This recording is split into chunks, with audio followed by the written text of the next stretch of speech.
Quarterback play is looking great. The running backs are looking explosive as Arizona State looks like they're ready to play fall, and it's only early April.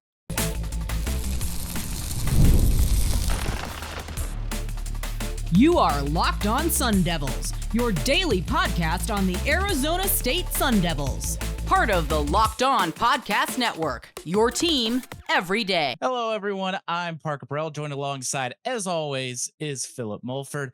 And today, we're going to be taking a very deep dive into the Arizona State football offense because it's been making strides. We talked about it a little bit last week, their development. A little later in this episode, Bennett added some names to his Arizona State men's basketball staff as the transfer portal gets closer and closer. Those additions are going to become more and more vital. And it was a bad week for the team down south. And we'll talk about all of that on this episode of Locked On Sun Devils. But Phil, let's get it started with this Arizona State offense. The quarterbacks making progressions, the running backs, they're looking very explosive. And the wide receivers, we knew this was a deep room, but I don't think we really knew how deep this room really was. Yeah, you talk about the wide receiver room being good. We had some incredible connections, right? Reed Harris, he went for 70 yards on a bomb. But I want to talk about the fact that there were no interceptions today or on Saturday. And in fairness, okay, there was a tip drill. Sure. You know, there's nothing that Cardae can really do about that one. But there were no quarterback forced interceptions. And yes, Cardae Mack having some incredible runs, Reed Harris looking fantastic, all that. Yeah, we'll talk about that in just a second. But I am just really heartened by the fact that it seems like the quarterbacks are starting to lock their reads in a little bit more. And while making the really good plays, again, 70 yards to Reed Harris, breaking it open, fantastic. They're finding the advantages without trying to do too much. Yeah, and that's the big part in development is simplifying things early because then you can get more complicated. But Phil, I want to ask you, we talked about it briefly. We're kind of dancing around the subject. Is this team looking fall ready? Well, obviously, it's still April. You still want to see those developments, and you don't expect it all to be there at this time. But do you at least see the foundation being set for this team? Or do you think there's still a whole lot of work to do until then from what you've seen in practice film? Okay. Those are two different questions here, Parker. Do I think this team is fall ready? No, I don't. I think the quarterbacks, I think our offense still has room to improve, certainly. I mean, if I didn't, we would have issues because what the hell are we going to do for the next 6 months? But also, I think the defense needs a little bit of work. I think that we are, on the one hand, seeing the offense look really good, but at the line of scrimmage, the O-line is winning consistently. I don't want to see that. I want to see them competing back and forth. So, no, I don't think they are full ready, but I think they're making tremendous improvements. And I think they're starting to, as you said, lay the baseline. They're doing a very good job, actually, not just starting, of laying the baseline for what we're going to see in the fall. Would you go as far to say, obviously we don't know the timetable, do you think they're ahead of schedule, on schedule, or do you think right now it's a natural progression and there's still a long way to go and it's hard to tell at this point? Probably the latter. I think it's hard to tell. I think they're on schedule. I trust Kenny to get them where they want to be. If you press me and said, look, your life's on the line, is anyone ahead or behind? Offense seems pretty good. Maybe they're slightly ahead of schedule. Defense is maybe slightly behind schedule. But it's also one of those things that's really hard to judge, right? Like we see the highlights. We see the Omarion Miller catches. We see the Reed Harris catches. We see the bombs from Cam. We see the bombs from Cardae. And it's like, okay, they look good. And by some process, the defense is maybe not as good. But is that the case because the defense is struggling? Or is that the case because the offense is just that good? Like it's the whole like TCU problem where, you had TCU a couple years ago who was dropping 60 points a game and their offense was letting up 45. It's like, okay, well, maybe the defense wasn't that great. Offense was too fast. But in practice, if the offense was just scoring on every play, could you say, well, the defense is bad? It's like, no, this is just a historically great offense. LSU the same way. It's hard to make those comparisons. It is really hard. And specifically a room that I think it's hard to measure up on where it's at right now is the running back room.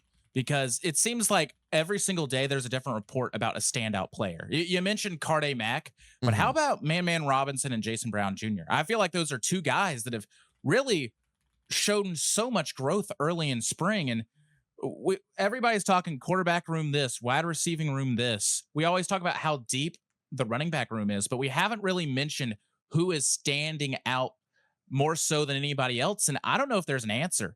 I think it's right now, I'd hate to say call it a running back by committee in early April, but it's looking like you just have 3-4 guys that can play whenever you need them to play. Yeah, this is something that Kenny was shouting out, right? In the early spring, in the press conference where he said, look, our running back room is really deep. We're not going to have, I don't know, we're yet to see what happens this spring, fall, what happens once the season starts. But as of right now, it looks deep enough that we don't have a guy. We're going to have multiple guys. Kyson Brown is looking like he's going to be RB1 right now, as far as we can tell. But as you said, I mean, Demarius Robinson, man Robinson, he had a great cutback on the third drive on Saturday and went 70 yards. Cardae Mack, same deal. I don't think he quite went 70 on his drive, but same deal. Really nice movement. Multiple plays, actually, where you see his name kind of called out as a standout. Kyson Brown has had a great spring. I do hope we redshirt Cardae Mack. I think he is going to be great. I don't think we need him this year. I think unless something catastrophic happens. So that's kind of fine. You take him off the board, not because he's good or not because he's bad, but because he's good enough that we can kind of afford to hold on to him for another year. You hope that, but you also know Kenny Dillingham's going to play whoever gives him the best shot is winning. We learned that last year with Jeff Sims and all the other, and the freshmen that got action. He's going to play whoever gives him the best shot. Although in fairness, his hand was kind of forced last year. It's like, we're going to let the freshmen play. Well, is there anyone above them on the depth chart? Are they all injured? Yeah, a little bit different scenario. I mean, yes. Okay. If you think Cardae Mack is 1A, which I don't think he is, to be totally clear, I think he's very good. I think he's got a ton of promise. Oh yeah. But I don't think he is miles above the next closest running back, which is, or the next two closest running backs. I think he's very good. I think he's got a lot of potential. But again, Kyson Brown, Demarius Robinson, and even what's his name? Got called out for being not as physical, coming in from Villanova. Avett, there we go, David Avett. I didn't see his name particularly called out on this Saturday practice, but he was called out Thursday for having a really solid practice. He's looking good as our short yardage guy. So the point being, running back room is fantastic, but shifting a little bit here, Parker, because you mentioned a tight end that is, we talked about, okay, does it make sense that Clayton Smith is not working out in the tight end room? Well, apparently it does, because we got an absolute dog in the room. Yeah, there's an absolute dog standing out. We talked about him way earlier in this show. One of our first episodes, AJ Ia. He's not the name that I'm talking about, but AJ Ia is a physical freak. He looked dominant. I think I called him being one of who's going to be a dark horse guy for this Arizona State team. He's going to step up big this year. But signs are pointing that Anthony Miller might give Ia a run for some of his reps and a run for his money, or at least come in big time situations. The Tulane, Indiana transfer, a redshirt junior who has seen good action throughout his time. Mainly is being seen as a blocking tight end. In 2025, blocked on 79.9% of his snaps, and he was credited with just 1 QB pressure allowed. This is a guy who is very physical at the line of scrimmage. He's 6'5", 265, by the way, and he can really just move people without effort, and that's the reports coming from practice. So right now it's looking like Miller, he can catch the ball, but he's there to bring a physical edge. Just get this team more violent in the tight end room. And to me, that's what this tight end room is needed. Not that they haven't been violent and not that they haven't been setting a tone, but it just seems like this team has been missing a guy that is purely just, hey, I'm going to move you. Shimon Mateer was great getting open. Harpool, great getting open. They could all block. Marquiston Douglas, if you remember that name a couple years back, he was similar to just, hey, I'm here to block and I can also catch the ball. Miller gives me that vibe. I'm going to move you, but also if you get past me, I might be running for a route, so watch out. And I love to see that. If you can't tell, I'm a big blocking tight end guy. I love to see that. And Miller is just progressing in the right direction. Haynes Ward. Obviously wide receiver, but the blocks. Yeah. looking really good. And you talk about physicality. Kenny was like, okay, on Saturday, I don't know that they're violent just yet, but the physicality was there. All right, I don't know that I looked at this and it's a really violent team, but it's a lot better than it was earlier in practice, and we will absolutely take that. But we're going to shift gears just a little bit because not only spring practice for football, but transfer portal opens up in a day. If you're watching this, and we had a big development on the coaching staff development on the Randy Bennett side of things. We're going to talk about that one in just a second. Way Day is here, and if you've been thinking about upgrading your space, this is the way to do it. We're talking about some of the best deals of the year on furniture, decor, outdoor essentials, everything you need to refresh your home. During Way Day, Wayfair is offering 80% off with fast and free shipping on everything. Make it easy to find pieces that fit your style and your budget. Of course, it's super easy to filter by style, by price, by size, so you're not going to waste any time scrolling, just finding exactly what you need for your home. Way Day is the sale to shop the best deals in home. We're talking 80% off with fast and free shipping on everything. Head over to wayfair.com April 25th through the 27th to shop Way Day. That is Wayfair, WAYFAIR.com. Wayfair, every style, every home. And if you've been joining us every single morning, first of all, thank you so much for joining us here.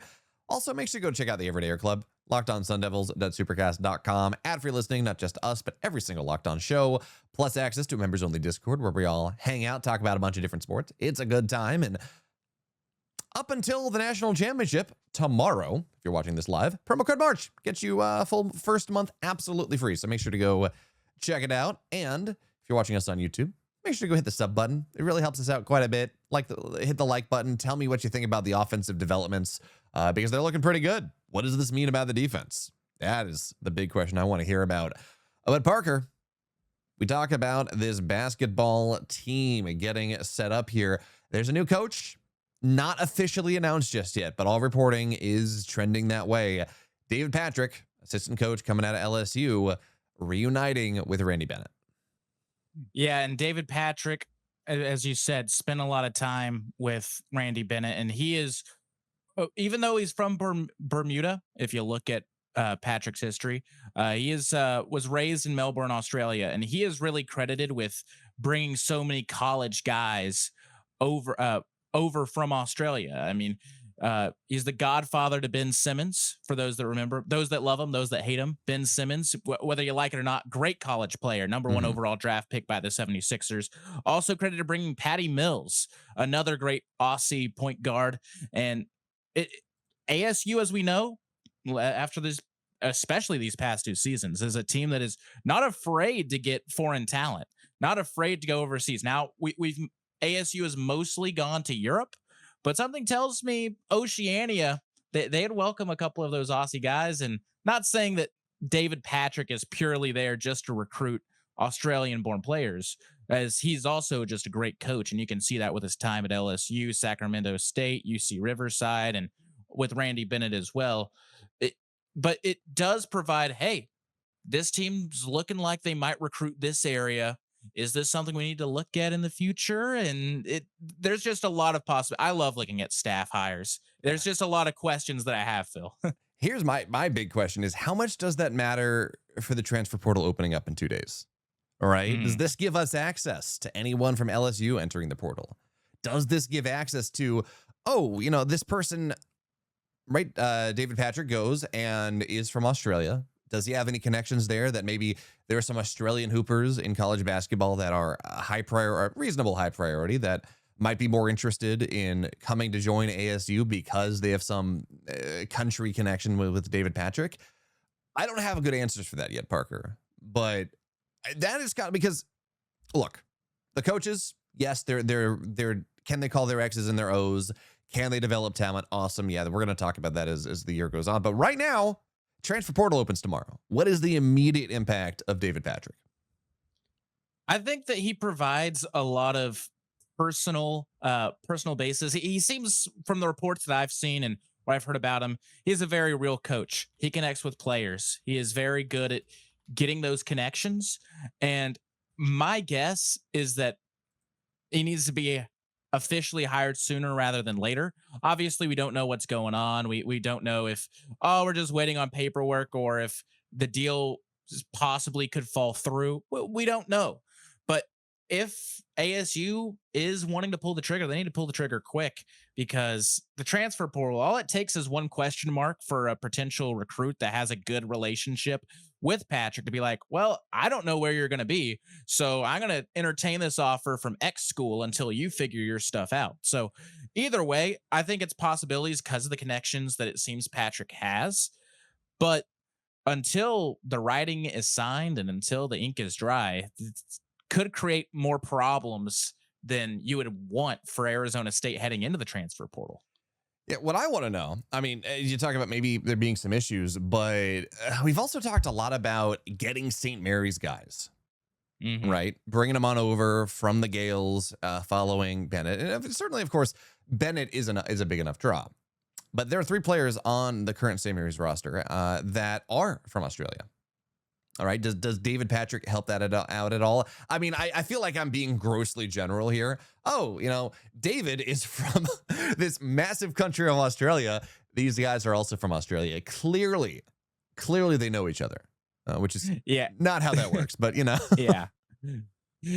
It's a generalization, but at the same time, I've talked to a couple women's basketball players in the Valley, and talking about the Australian community here. It does help when you're like, hey, we're both from the same place, roughly. It's a big country. It does help when you have that community, because they are thousands of miles away. They are a whole ocean away. So having somebody that's like, hey, I know what it's like, or, oh, you're from that side of Australia, I'm from Victoria or wherever, it does help, because you have to think NIL, a lot of those players can't really get it. And now there are some that are able to get it because of legal battles and stuff. But a lot of the Australian players and players from Oceania are here out of pure love of the game. And they're thousands of miles away from home. So sometimes having that guy who's like, hey, I've been in your shoes. I was raised in Australia and I went to play at Syracuse for a year. So having somebody with Patrick's background, it could help get those guys, even though, as you say, it is a generalization. I doubt they'll be like, we both eat Vegemite and we both are from down under, come play for my school. That's just a generalization, Yeah, we all have a deep abiding love of men at work. Yeah. It's going to be interesting to see exactly how this continues to go. For your context, two of the three Australians from St. Mary's do have eligibility remaining. One's a freshman, one's a sophomore. So if that helps, I mean, that'd be great, because we are effectively starting from ground zero. I don't know who of the core ASU roster is going to choose to enter the transfer portal in a couple days. We've had reports of a couple guys, but Jop still undetermined. I think that is really the big one. Meusen, I don't think I've heard any news about him entering the portal or not. So remains to be seen. But if this is the exodus that kind of expected to, that generally happens, right? When a new coach comes in, you just everyone goes away, or a vast majority of them, they just transfer out. We are going to be needing to bring a lot of people in, and anything you can do. We talk about how good Rick Croy is, how Rayhan is as recruiters. David Patrick coming in, any connections he can bring, thank you. Please help us go and have a really good team for Bennett in year one. That's the goal. That's the dream. But talk about goals and dreams. I can tell you about goals and dreams that were crushed, annihilated, eviscerated down 2 hours south of Tempe over the weekend. This episode is brought to you by TurboTax. It's tax time, but for a lot of us, the old way of doing taxes is a lot. Trying to book an appointment that's not the most convenient, sitting in a waiting room with a stack of papers, emailing back and forth and wondering if they really get your situation. But this year, you're getting a major upgrade. Intuit TurboTax now has in-person locations nationwide. You can meet face-to-face with the real tax expert and get your documents uploaded straight into the TurboTax app on the spot. And just like that, you're done. Your TurboTax expert works to get you every dollar you deserve, while you get real-time notifications as you go about your day. It's the relief of walking in and meeting a real person and walking out knowing your taxes are being handled right. Head to turbotax.com/local to find a store near you and book your appointment. we could be talking about a bad weekend, about how Arizona was brutally annihilated by a Michigan team that was lacking their best player. And that would be fun. And I enjoyed it quite a bit. It was great. But no, that's not what we're talking about here in this segment, because it was the Territorial Cup Part 2 in basketball. ASU went down south and took 2 of 3, but realistically, Parker, that should have been 3 of 3. We were in prime position to like stomp on them all 3 games. Sometimes your relievers come in and it just blows apart, though.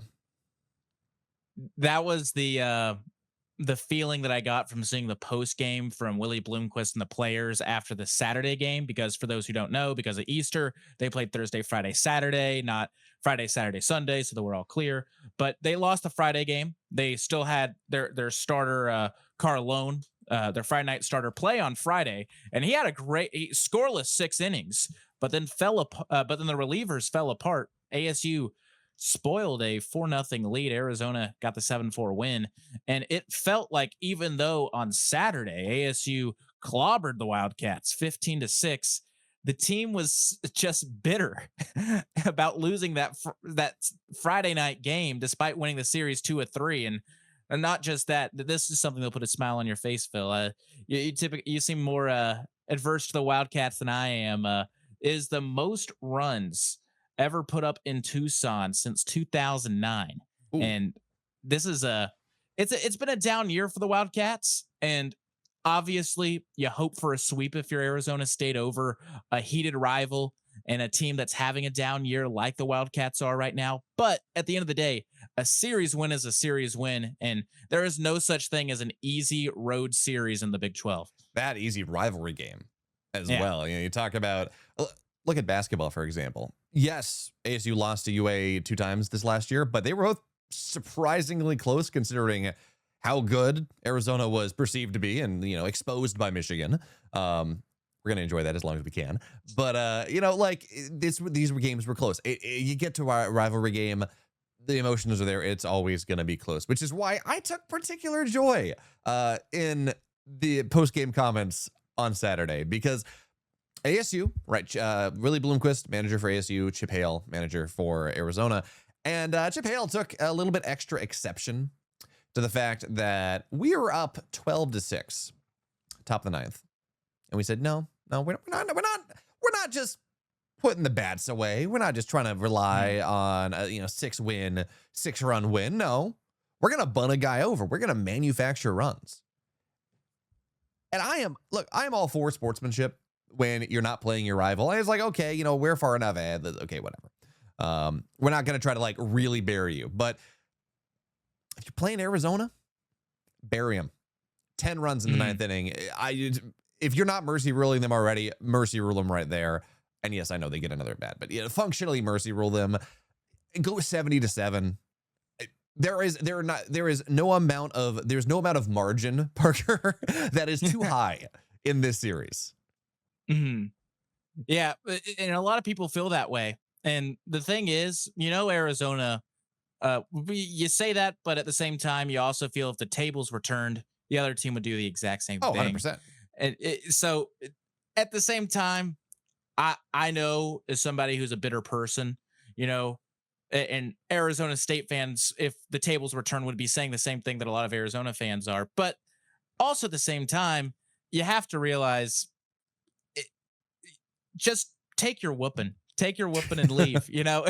Like when you get beat, it's like, man, that's tough. Well, we gotta play him again, and that's the glory of it's.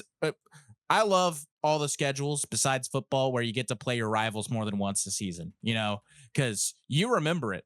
If team gets their butt whooped first time around, you got to play them a couple weeks later. And Arizona and Arizona State, they'll play, I think, one more time this season in baseball. And remember that. And it's going to make, and this animosity between these two teams right now this season, because of the running the score up, it's going to make that game all the more bigger. And I'm excited to see it. And that's why I like it. I especially like it in games where you play your rival more than one time. Football, it's kind of like, well, now I got to wait 12 months to see the next game. But in baseball, well, we'll see you in 2 weeks, Yeah, it's funny. You say I maybe have more animosity towards Arizona than you did, which Parker, come on, step up your game, please. This is your contractual requirement here as a student at ASU and as someone on Locked On Sun Devils. Like, let's be clear. But Willie Bloomquist has even more animosity than I do, and I love that my coach, that my manager, much like Kenny has on the football side, I love that my manager has bought into it. And it helps that Willie is an ASU alum, that Chip Hale is an Arizona alum. Like, it makes it a little bit more fun. Like, Willie knows the score, and he is very willing to play into that one. We should also, though, as we talk about how nice it is to just pile drive Arizona into the dirt in the games that we won. And again, you throw away a game on occasion. Not great, but it is what it is. This was actually an uncharacteristically rough series for Landon Hairston. I know we've been talking about him quite a bit, about how he's, going to break the ASU home run record by next week, probably. But he only had one home run in 3 games. I want to say he had a home run on Thursday, but he was, he 1 for 6 on Saturday. He had 1 run, 1 hit, 2 RBI. Not the extremely loud bat that we've seen through the first half of the year. Yeah, but not as you said, not a bad series. 3 for 5 on Thursday, 2 for 4 Friday, just the 1 for 6 on Saturday. But it's, he still got that hit. He's still continuing that streak. It's, you get on base. It's hard. Baseball's a hard sport. Some nights are not going to be as hot as the next night, but I don't think it's anything to be concerned about. He's still the ASU offense, a majority of it throughout this season. And I did want to talk about something before we continue, before we talk about the heart of baseball. I wanted to talk about the importance of getting a guy like Willie Bloomquist that knows what it's like, that has that hate for Arizona when you get that alumni base, because that's what we're seeing Graham Rossini and all these other athletic directors, or the previous athletic director, hire the ASU alumni, and why that's become a trend is it's so important to know what it's like to be an Arizona State player and to go to Arizona State. You can tell Kenny hates Arizona. You can tell that Willie Bloomquist hates Arizona. There was a Molly Miller radio show earlier this year where she had Willie Bloomquist and Greg Powers on. And Greg Powers, he's the hockey coach. Arizona doesn't have a D1 men's hockey team. Good. But he still in his office has a Sparky pitchforking a Wildcat. And that's what it means. You still hate the team down south, and that's why you get those ASU alumni. And Willie Bloomquist knows it, and you love to see his hate for Arizona. You can tell he respects their ball club, but at the same time, you can have that respect and still want to sweep them and get frustrated when you drop a game. Hate with a capital A. That's what's important. The question, I know this is baseball, and we talked about basketball a little bit ago, but how quickly is Bennett going to be instructed in the proper? Now, the nice thing here is, right, Lloyd came from Gonzaga, so there already is some level of, I'm sure, respect, but animosity there as well, because, St. Mary's and Gonzaga locking horns for the best team in the WCC for quite a while. So, maybe if he needs a little bit of a jump start, he does have that one going for himself a little bit, but, I don't think he'll need that big of a jump start, because you have to remember he's from Mesa. True. As somebody who never lived in Arizona before 2 years ago, if you don't know that Arizona State and Arizona hate each other, you will in about 2 days after you land in this state. You'll see it with your own eyes. So even if somehow Randy Bennett has both AirPods in and a sleep mask on when he was living his first 21 years of life in Arizona, he'll know. He'll know as soon as he lands in Arizona and gets things undergoing at Arizona State, because it is plain as day that you got to beat the team down south, and you got to have sustained success to be the head coach at Arizona State for long. Yeah, and hopefully we'll see both those. Bloomquist certainly seems to be on the right track thus far, and his his third year as head baseball coach. Very excited to see what he's going to continue to do. But that's going to do it here for us today. Tomorrow, transfer portal opens up for basketball. If there's any news, we will certainly be talking about it. Also, getting ready for the well, actually, we won't, because time zones are wrong. Anyways, we're going to continue to probably talk about the transfer portal. We're going to talk about football a little bit. But for now, if you're watching this on YouTube, we're going to send you over the first ever 24/7 national Locked On College Network, so you can see everything that's happening all around college sports. And if you're listening, make sure your second listen is Locked On College Basketball, so you can hear their complete coverage of how Arizona got smacked. That is the most important thing. But for us, we will see you tomorrow.